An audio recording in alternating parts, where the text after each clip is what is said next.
Joining me now for more on this is Atlantic staff writer Tom Nichols. Good to see you, my friend Tom. So this is a pretty grim warning from Zelensky. Can it be taken at face value?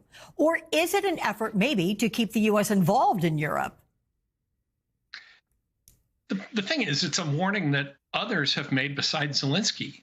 People who follow Russia, watch Putin. Putin has a serious hostility toward NATO that goes deep into his Soviet past.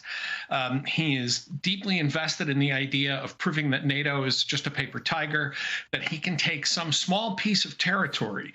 I think when you hear Zelensky talking about this, or you hear other people talking about it, they're not talking about some gigantic rush to the Rhine or to the English Channel. What Putin wants to do is take some piece of NATO territory, sit on it, prove that NATO will not escalate to general war, and that Article 5 is meaningless. And of course, Hegseth and Vance certainly helped with that project this past week. But that fear that Zelensky has is a fear I've had, fear of a lot of other people have had about Putin trying to attack NATO territory, hold it, freeze the conflict, and prove that NATO is no longer a real alliance.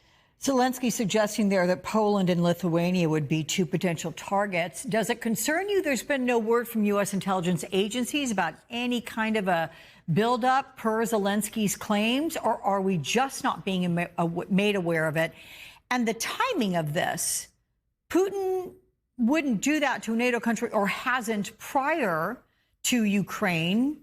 And so why now? Because the U.S. has always come to the defense of NATO and been a part of it. Does he think that's wobbly?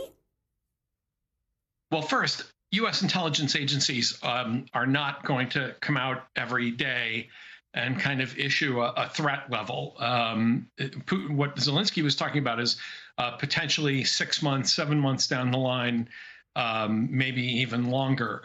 And so, again, you're not going to be looking for a kind of giant World War II kind of buildup on the border.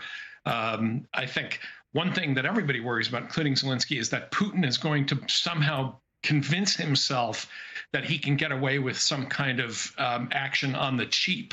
And put himself into a corner. I think one of the things that people really need to understand about Putin is that he's actually not a good strategist, that he makes mistakes and backs himself into some pretty difficult corners, as he's done for 3 years in a war that was supposed to be over in 2 weeks.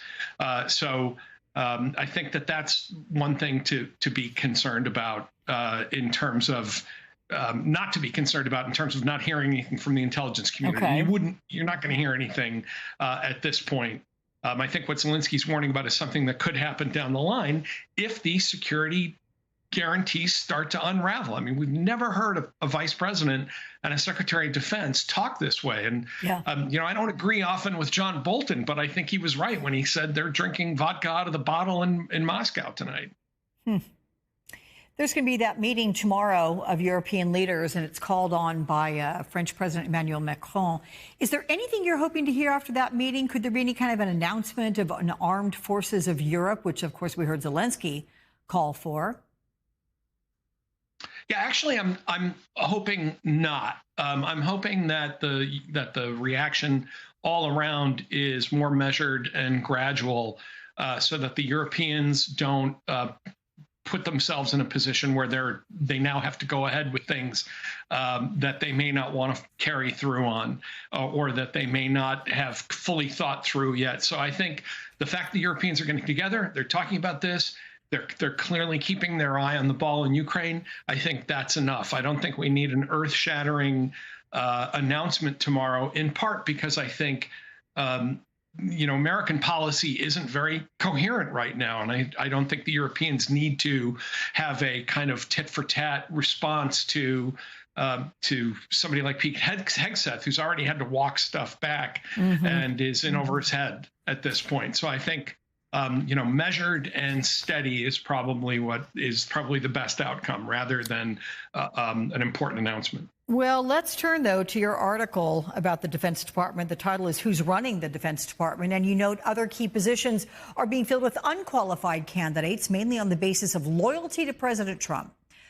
Who concerns you most, and how dangerous is it that there may be no one to challenge Trump or anyone with the experience to deliver for Americans during a national emergency? Yeah, it's, what a question. Who concerns me most?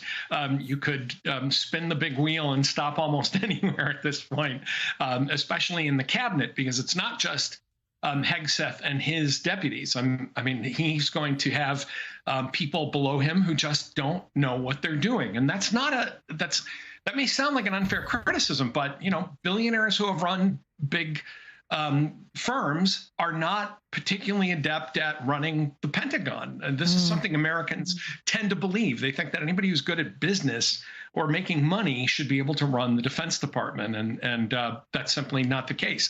I'm particularly concerned about people that Trump has sent back in after being rejected the first time. Retired general named Anthony Tata, who was too extreme to be confirmed to anything in the first Trump administration, is now going to be undersecretary, if the Senate confirms him, undersecretary for personnel. And there are others.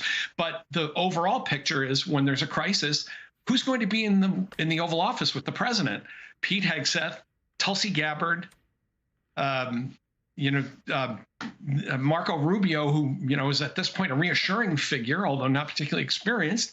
This is really a worrisome cabinet that is designed almost entirely for internal American consumption, rather than solving and dealing with America's foreign policy and national security problems. Yeah, got to tell you, Tom, I read the whole thing. It's every single word is highlighted in yellow. It's that important of an article. People should look it up in The Atlantic.